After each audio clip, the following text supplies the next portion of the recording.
welcome to RealAg Live, everybody. I'm your host, Shaun Haney. Thanks a lot for tuning in today. We're having a really fun discussion today. With us moving to 5 days a week on our RealAg Lives, we're kind of trying to partition out what each day will kind of feature and focus on. And my thinking is on Thursdays, we're going to do sort of more like farmer profiles. We do the Farmer Rapid Fire on Thursdays on RealAg Radio, where we talk to farmers across the country, get their thoughts on what's happening in their fields and in their barns. And, of course, you can hear that today because it is Thursday, 4:30 Eastern, 2:30 Mountain on Rural Radio 147. But on RealAg Live, I think what we're going to do on Thursday is kind of continue with that theme. We're going to talk to farmers and ranchers and do more feature-style interviews and sort of break down and really kind of go a little bit more in depth on how people are, operating and managing and kind of sort of celebrating a little bit the diversity of what Canadian agriculture looks like, because honestly, a lot of times we sort of assume everybody is the same, and we know full well that they are not. There is a lot of differences across this country. So let's bring in to today's guest. We'll bring him in here as a good friend of mine, Jeff Nonay of Lakeside Dairy, just outside of Edmonton, Alberta. Hey, Jeff, how are you? Good, Shaun. How are things down south? They are good. They're good, man. I can't complain whatsoever. Hey, Jeff, tell us a little bit about your farm.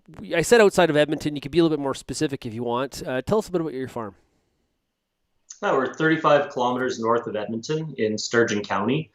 My dad and uncle moved the farm, bought my grandfather's dairy farm from the Spruce Grove area and moved it here in 76, 77, right when I was born.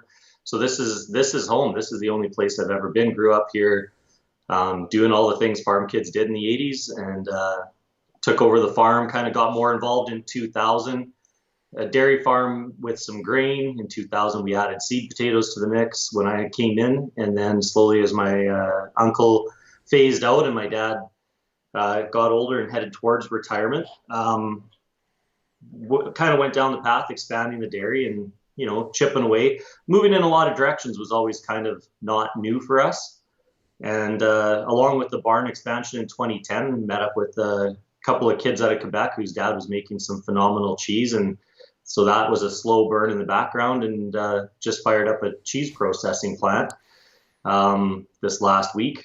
So in that gap in between that kind of goal of this value added in dairy and building a brand and connecting, came this beef idea. So we'd always finish some beef, and around 2012, we jumped back into that and developed a relationship with a local realtor, a local retail store, butcher shop.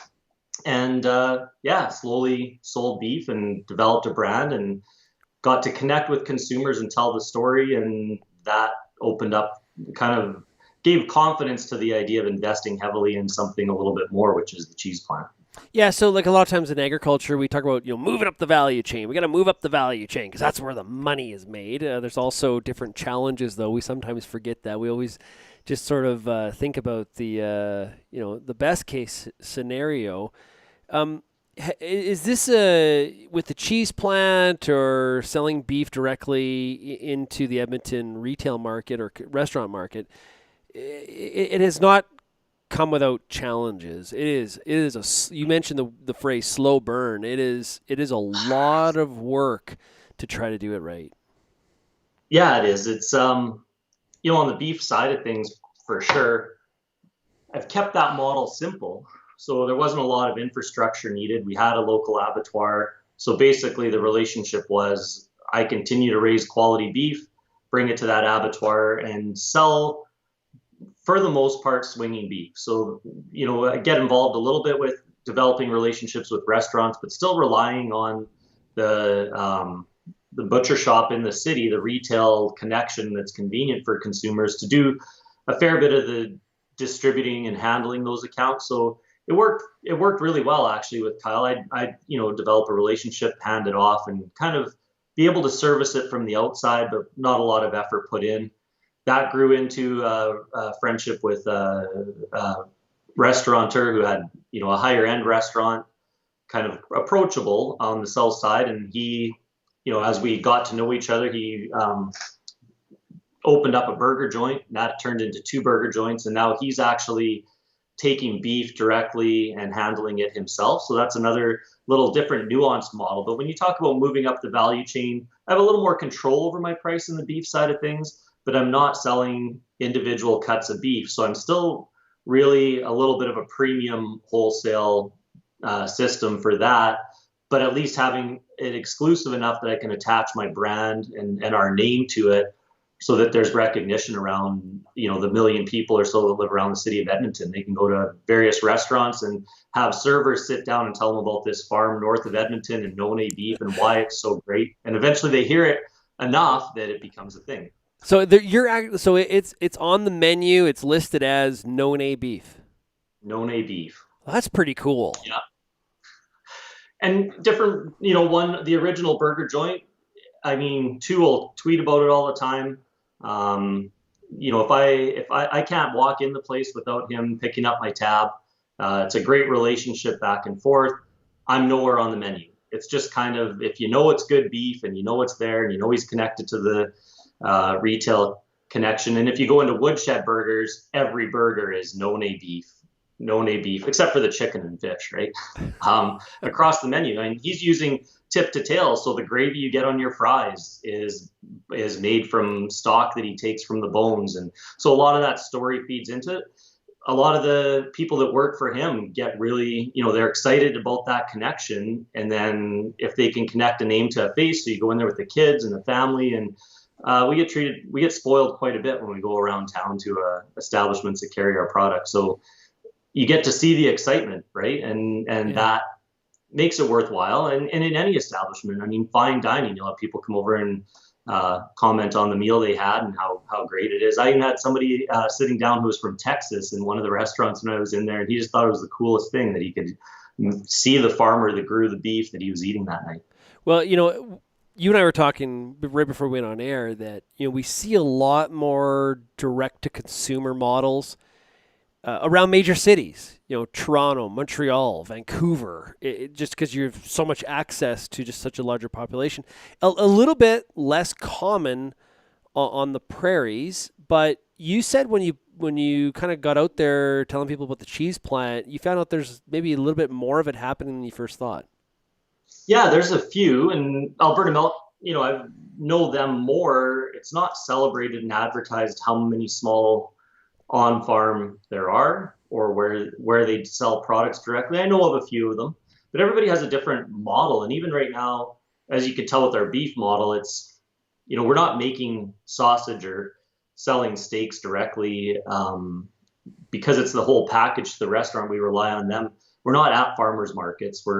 Don't have that connection or hit that crowd. So it's different than what's typically out there in the West.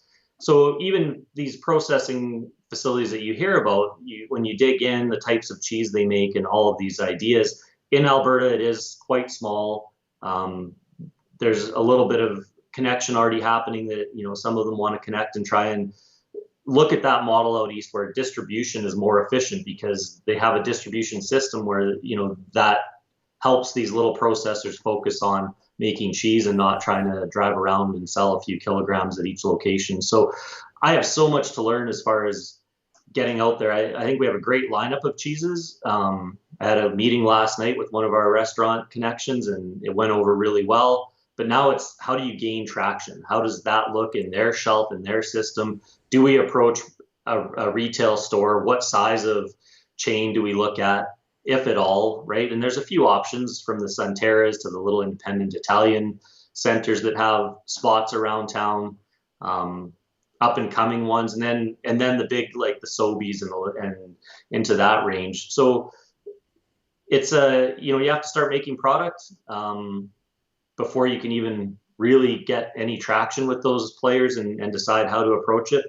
or just go the route we've been, and little boutiques and more personal relationships, and see what kind of volume we can get from there.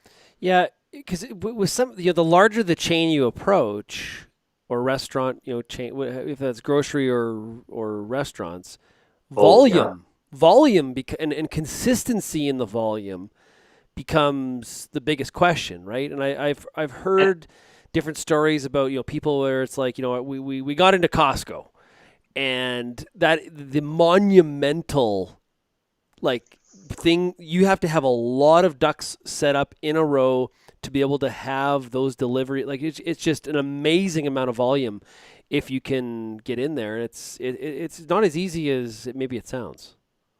Well, and I would say at this point, you have to realize where you're at. I would be out of my depth to even approach that. I would look for some Yeah. ideas and mentorship from people who've been around there. Little Potato Company, when I first saw their product hit the Costco shelf, it gave me some pause. Good for them. And then all the stories you hear about, how the margins work at Costco, how they grind pricing, and that being the focus. And if you're down that path, then you're probably looking at volume. And at the stage we're at for us in our model, it's reaching the volumes in a different way. It's more quality product, and you look at your lineup of products and have to be really well aware of, cheeses that sell relatively quickly have a relatively short shelf life. So from a cash flow standpoint, they're an important piece.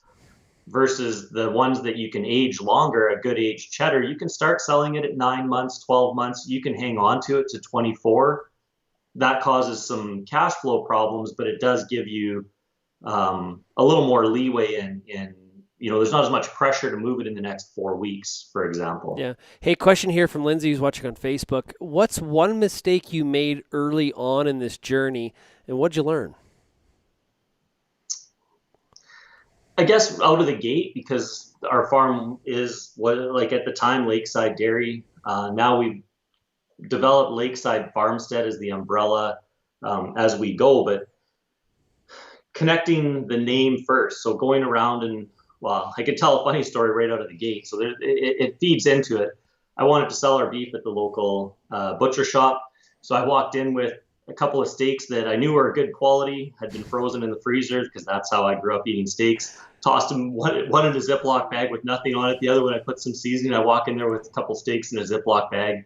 And I guess I'm just really lucky that they were good because not back sealed, no labels, no logo, no real idea of what I was doing. And, Kyle got back to me and they were good and he tried a half beef. And eventually we developed this relationship and understanding, but I still laugh at that whole approach to the day of walking into a butcher shop to sell my product in a Ziploc bag from home. So that's pretty cowboy. That's pretty cowboy of you there, Jeff.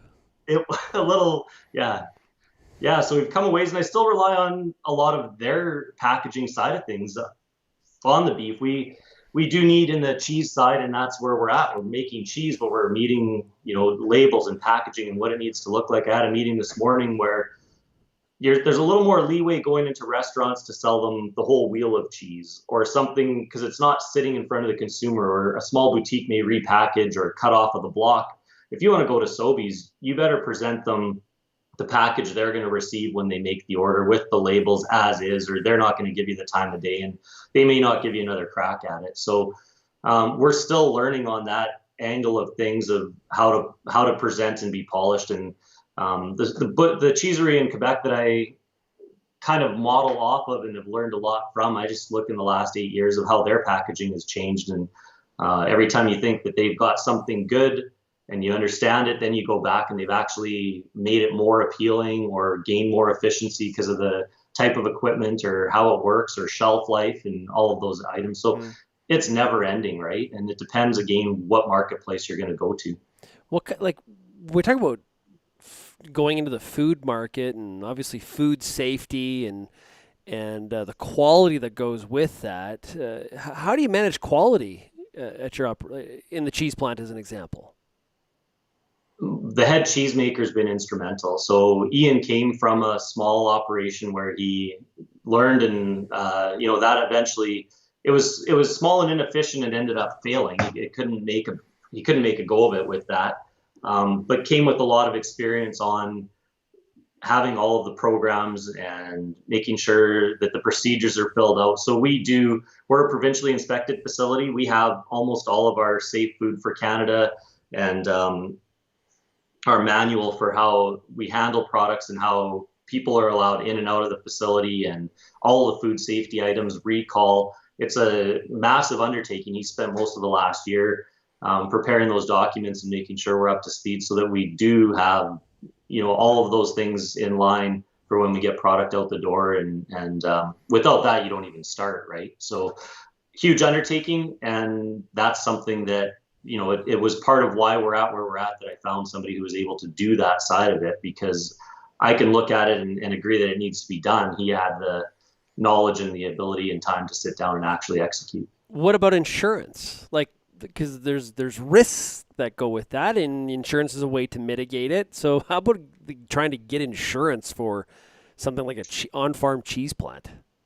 Yeah, to understand it. I mean, I had two quotes from two different insurance providers. It's something that they're more familiar with. So when you lay out what business you're in, then they just, they look and go back to their underwriter. So that part's a little easier than you would think, other than you just look over the numbers and try and understand what value you're getting for one quote versus what the other company is offering, and a little bit more in the way of, the day to day is fine, but the big recall items, and if you ever have to do a recall, how does that work and what coverage do you get? So you tap into it a little bit. Unfortunately for me, I know a little. I have more than enough experience with insurance from the last 3 years of us having a few unfortunate claims and so on. And I guess you can't get too hung up on it. Both in the dairy and the business side and the cheese plant, you don't plan on using the insurance, but it's in place, right? Yeah, it's an item. It's just a line item for a monthly cost. Well, I would say the one thing right off the hop with the cheese plant that I think is an incredibly smart move is hiring a cheesemaker, somebody that knows what they're doing, because farmers are notoriously sort of experts in a lot of different areas, and trying to teach yourself how to be that cheese maker and building from there, that seems like just burning a lot of cash and making a lot of mistakes, and all of a sudden it's just a disaster. It would be a disaster. So you can't overlook that. I mean, I'm not the butcher. I'm not cutting up the beef.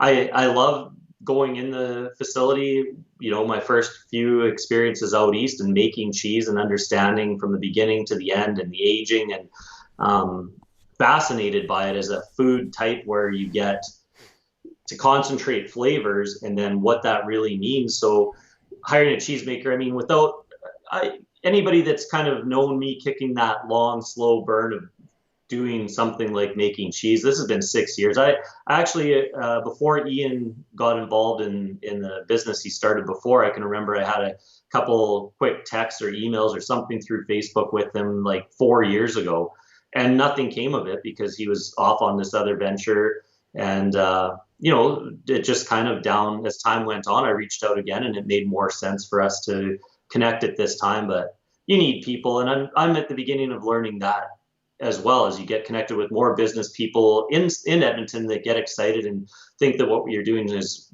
really fascinating. You look at their business model, and we're on the edge of needing to start looking in our farm operation to having a little more help with structuring the books. Like, that's something, just to do inventory, handle these accounts, and mesh that cheese operation with the farm operation. Right. That's probably more daunting and a little more heavy right now in my head than like an insurance thing, right? Insurance is a transactional thing that happens once. These systems approaches, whether it's the retail, barcoding, making sure labels are ordered, those are the areas that we really in ag don't participate in. That's the value add. People talk about the big money there. Well, that's the infrastructure in the background that has to happen to get there. So it's your operation. Do you cost account then the different, like, you got the beef business, the dairy, the cheese plant, or is it all in one big pool, and hopefully at the end it all adds up to a profit?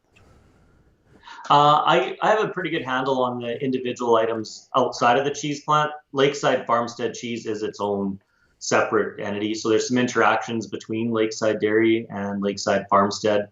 But they are the first step of us having two separate entities. And then we'll learn a lot from that on how to reorganize all of the flow of paperwork. Because you build the farm as it goes. I mean, if you're straightforward, I look at some of the neighbors with, really impressive grain operations, but because it's still one farm operation, I imagine that they're able to handle the ins and outs. The numbers are just bigger, right? You're not buying 50 bags of canola, you're buying 300 bags of canola. It's still one transaction. When you've got more line items like various cheeses and various pricing points and various accounts to handle, it's going to take a little more effort and probably make a few errors along the way.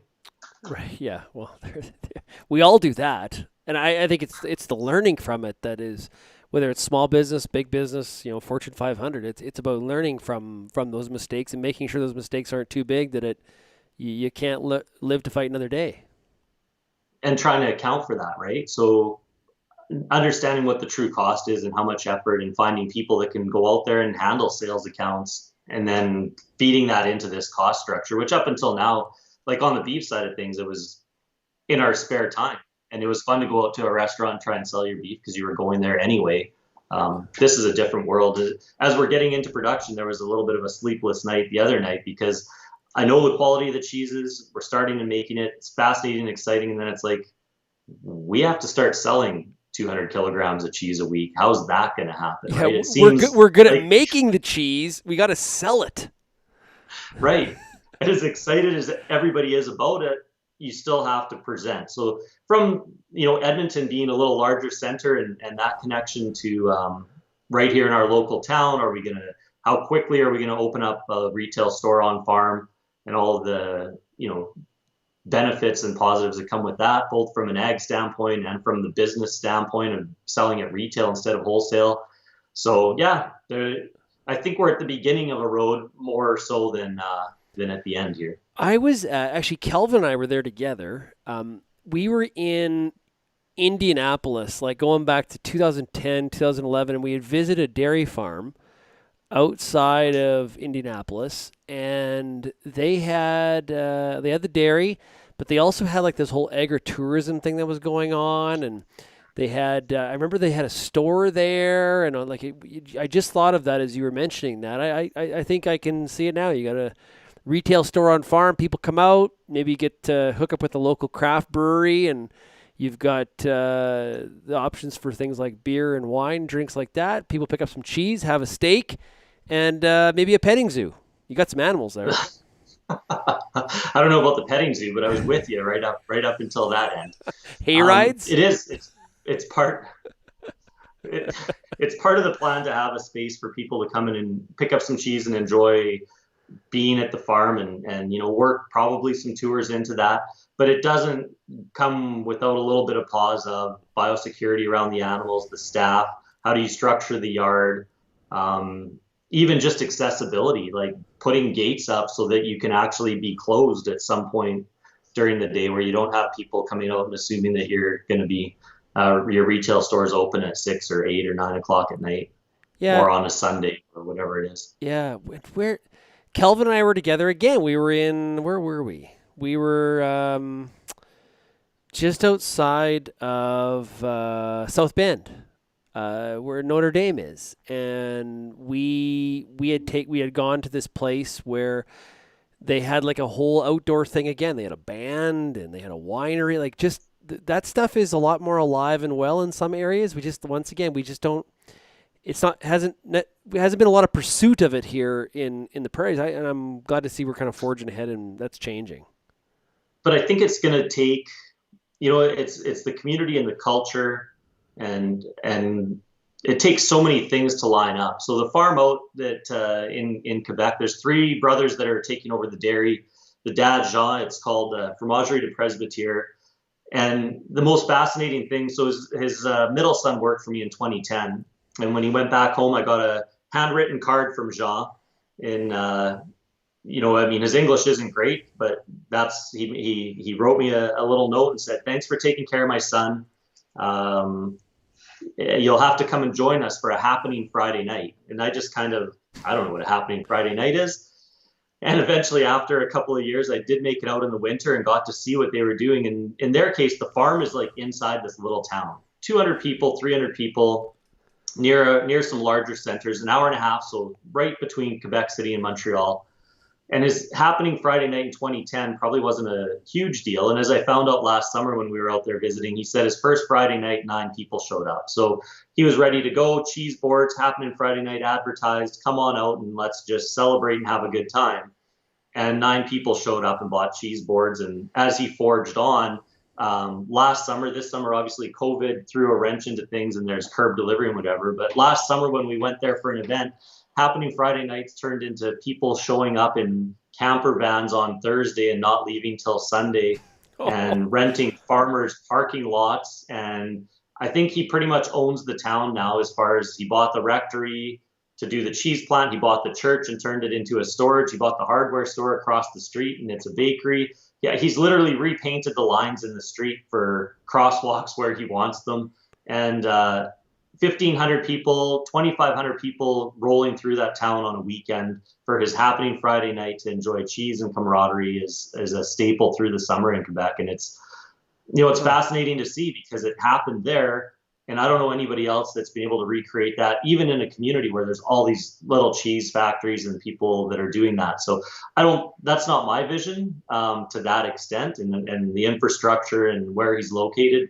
It's absolutely an amazing story, and agriculture needs more of it. Yeah, absolutely. So a lot of stuff going on. Jeff, how do you manage? You got seed potatoes, you got the grain farm, beef, dairy, cheese. Like how are you and Corley managing all this?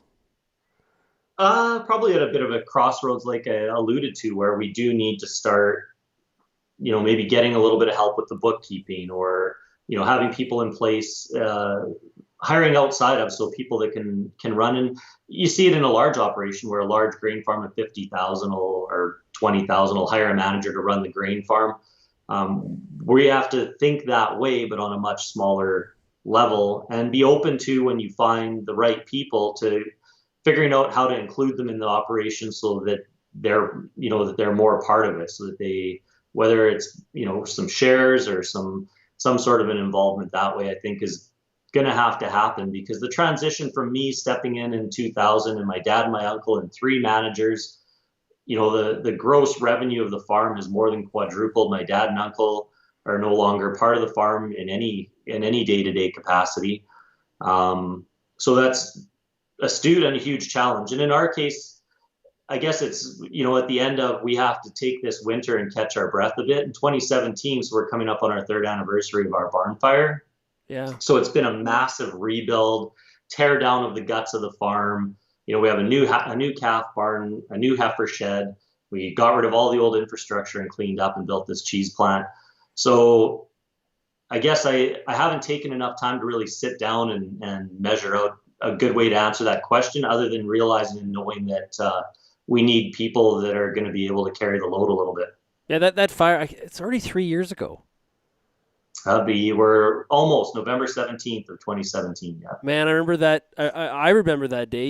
I remember sitting in my desk. I was, probably doing an interview, and I remember you sharing the stories or sharing me the pictures, saying, "Hey, look what happened here today."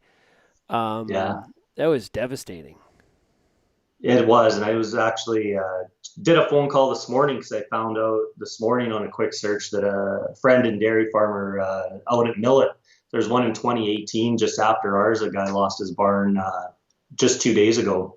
So in his case, it was a milking barn, which is a whole nother set of challenges. And he was able to get all of the cows out because he was there. And you learn kind of how fires, that one wasn't in the middle of the night, and they were able to, it's a very different experience for everybody, I guess. But reminiscing this morning with him on where he's at and where we've come, at some point I'm going to sit down over a little bit of a celebration, and Corley and I need to look at what we've done and achieved and where we go from here. But up until now, it's been, in a lot of ways, I guess the cheese plant in its current form is born a lot from that fire and from that gutting of the middle infrastructure of the farm.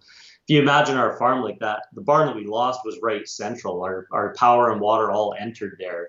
And that whole silo structure, foundations are all gone and replaced with new, right? So upward and onward, but it's been a long 3 years in more than just expanding into a cheese operation and beef plant, rebuilding a farm in the middle of it as well. Yeah, I think there's more farmers out there that have at least thought of sort of doing some innovative things, getting a little, trying to maybe change the way they market some of the things they're producing on the farm.